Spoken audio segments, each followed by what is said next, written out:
नमस्कार दोस्तों और मेरे प्यारे बच्चों। आज मैं आपके सिलेबस में से बसंत ऋतु का नाटक नामक एकांकी इस वीडियो के माध्यम से लेकर आई हूँ।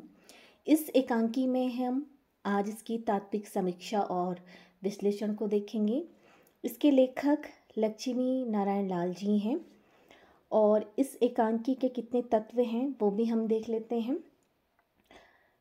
इसके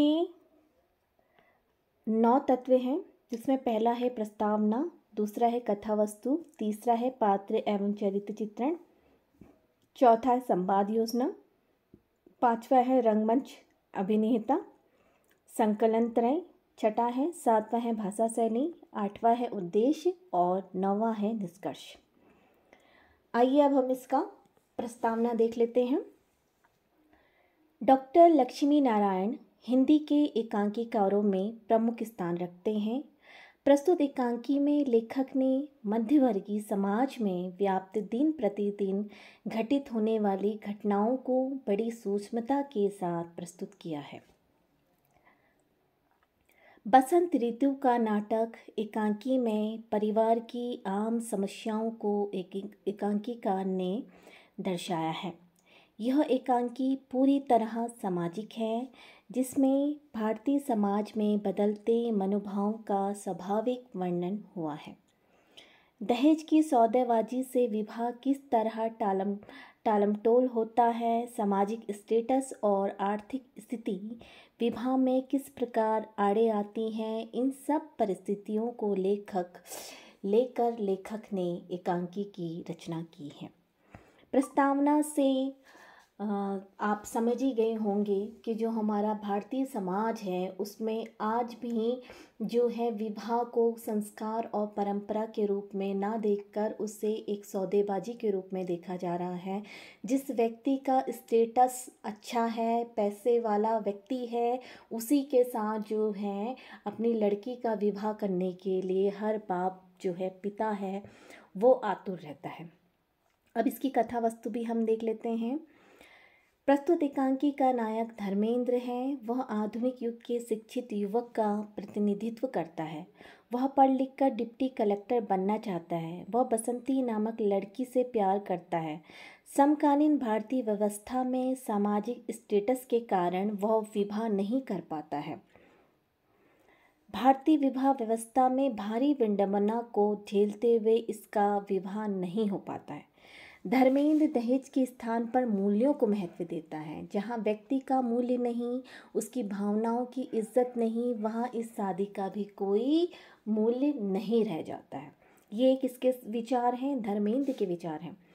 युवती का पिता एक जज है। वह धर्मेंद्र के प्रेम को पैसे की तुलना में तोलता है और अपने स्टेटस के समक्ष उसे नहीं पाता है, इसलिए अपनी बेटी बसंती का विवाह उससे नहीं होने देता है। वहीं धर्मेंद्र जब डिप्टी कलेक्टर बन जाता है तो युवती का पिता अपनी बेटे की शादी धर्मेंद्र के साथ करने के लिए आतुर हो जाता है, किंतु धर्मेंद्र तमाम छींटाकशी करते हुए उनके विचारों से सहमत नहीं होता है। युवक धर्मेंद्र के पिता मध्यस्थ बनकर विवाह कराने हेतु प्रयत्नशील है। यहाँ पर देखिए, जब धर्मेंद्र जो है आम आदमी था तो उसके पिता, लड़की के जो पिता हैं, वो उससे शादी करने के लिए नहीं तैयार होते, लेकिन जैसे ही वो डिप्टी कलेक्टर बन जाता है, उसका पद जो है उसके समकक्ष ही हो जाता है, तो वो अपनी लड़की का विवाह करने के लिए उसे आतुर हो जाते हैं। लेकिन जो धर्मेंद्र है वो मानवता को ज़्यादा इम्पोर्टेंस देता है, क्योंकि वो आधुनिक युग का व्यक्ति है, एक शिक्षित व्यक्ति है। उसके लिए परंपरा, संस्कार जितने इम्पोर्टेंस हैं उतने ही उसके मूल्य भी जो हैं वो महत्व रखते हैं। यहाँ पर जब धर्मेंद्र उनके विचारों से सहमत नहीं होता है तो फिर यहाँ पर जो धर्मेंद्र के पिता हैं वो एकांकी में मध्यस्थ का काम करते हैं, जो धर्मेंद्र और बसंती का विवाह कराने के लिए प्रयत्नशील हैं। धर्मेंद्र को 10,000 और एक कार के प्रलोभन से प्रेरित होकर भी युवक को विवाह कराने के लिए तैयार करना चाहते हैं। वो चाहते हैं, उनके जो धर्मेंद्र के पिता है वो चाहते हैं कि जो लड़की का पिता है वो 10,000 रुपये और एक नई कार दे रहा है, तो वो क्या तो उन्हें लगता है कि ऐसे में धर्मेंद्र का विवाह अवश्य ही बसंती के साथ हो जाना चाहिए।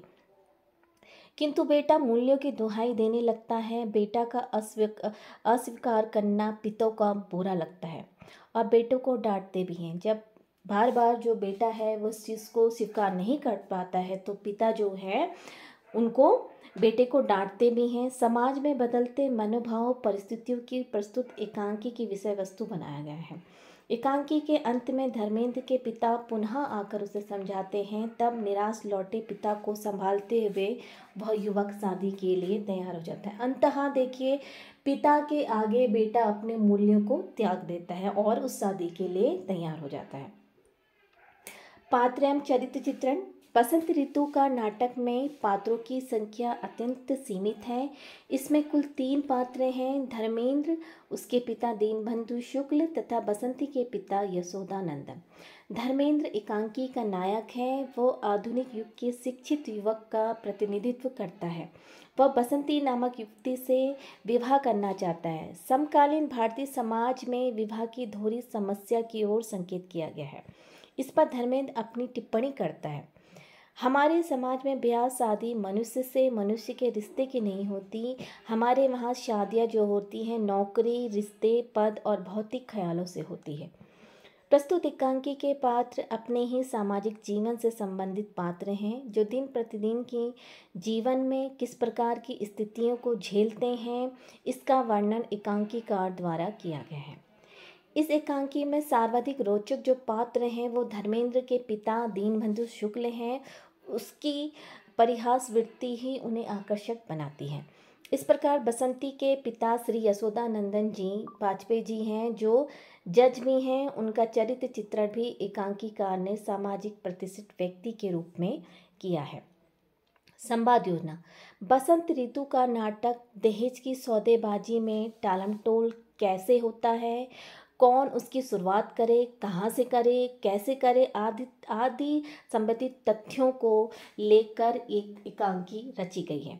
युवक के पिता और युवती, यहाँ पर युवती के पिता हैं, यहाँ पर गलती से युवती हुआ है तो इसे युवती पढ़ा जाए, ठीक है। युवती के पिता के संवादों में परिलक्षित होती है।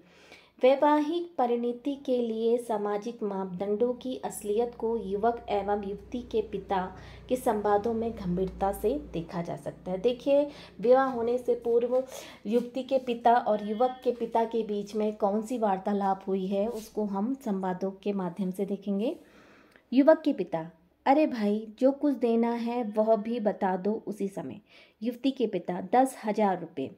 युवक के पिता: बस, और वो नई कार? युवती के पिता: ठीक है, आखिर यहाँ मेरी लड़की है, उसे नई कार का भी इंतज़ाम जरूर करना होगा। युवक के पिता अंत में अपने बेटे को समझाते हुए कहते हैं, अब हाँ कर दो बेटा, मेरा मुन्ना बेटा। संवादों को देखकर आप देख रहे होंगे कि संवाद जो है सटीक हैं और यथार्थ को प्रकट करते हैं। रंगमंच एवं अभिनेता: डॉक्टर लक्ष्मी नारायण लाल ने रंगमंच का जादूगर कहा जाता है, इसलिए उनके रंगमंच निर्देशक व्यवहारिक अनुभव से पूर्ण हैं। प्रस्तुत एकांकी मम्र उसका सफल रंगमंच है। रंगमंच की दृष्टि से खुला मंच एरना थिएटर है। वह आदमी एकांकी के प्रारंभ और अंत में आकर एकांकी की अधूरी कथा को पूर्णता प्रदान करता है। वह आदमी अपनी भूमिका के विषय में मंच पर आकर पहले ही दर्शकों को बता देता है।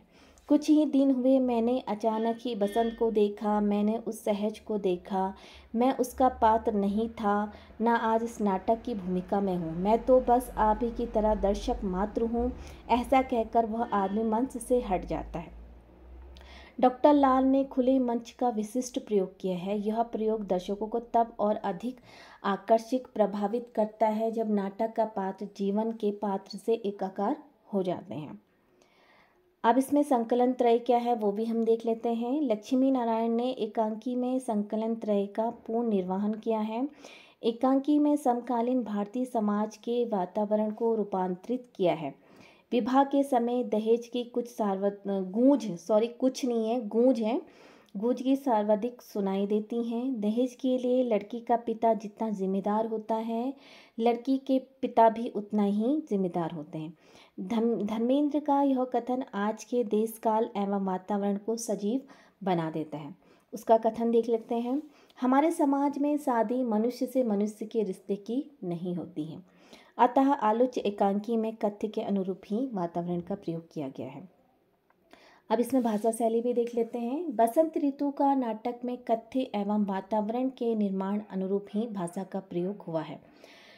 भाषा का प्रयोग पात्रों की शिक्षा, दीक्षा, संस्कार तथा व्यक्तित्व के अनुरूप हुआ है, जो कि दर्शक और पाठक पर गहरा प्रभाव छोड़ते हैं। जैसे युवक धर्मेंद्र के पिता का यह कथन, जी मैं असली धर्मेंद्र का असली पिता हूँ। वह साहब एक बड़े आदमी थे, अव्वल दर्जे के शक्की, क्रोधी और मक्खी चूस। भाषा स्पष्ट एवं भावपूर्ण है। अब इस कहानी का उद्देश्य भी हम देख लेते हैं कि बसंत ऋतु का नाटक नामक एकांकी उद्देश्य पूरी तरह सामाजिक है। इसमें मध्य वर्ग के बदलते मनोभाव का चित्रण कर विवाह में आड़े आते सामाजिक स्टेटस और आर्थिक स्थितियां, दहेज की सौदेबाजी, इन सब का यथार्थ वर्णन लेखक द्वारा किया गया है। डॉक्टर लक्ष्मी लाल नारायण लाल का उद्देश्य और कथन भी हम देख लेते हैं। ब्याह हमारे यहाँ महज एक कर्मकांड है, एक परंपरा का पालन। यह जीवन अनुभूति, जीवन संगीत नहीं है। निष्कर्ष, प्रस्तुत एकांकी तत्वों के आधार पर रोचक एवं श्रेष्ठ एकांकी है। बसंत ऋतु का नाटक एकांकी भी श्री लक्ष्मी नारायण लाल का खुले मंच पर खेले जाने वाले नाटकों में से एक महत्वपूर्ण एकांकी है और यह एकांकी हिंदी एकांकियों को विशिष्ट उपलब्धि प्रदान करती है। आप लोगों ने इस वीडियो को देखा, उसके लिए सबसे पहले धन्यवाद आप सभी का।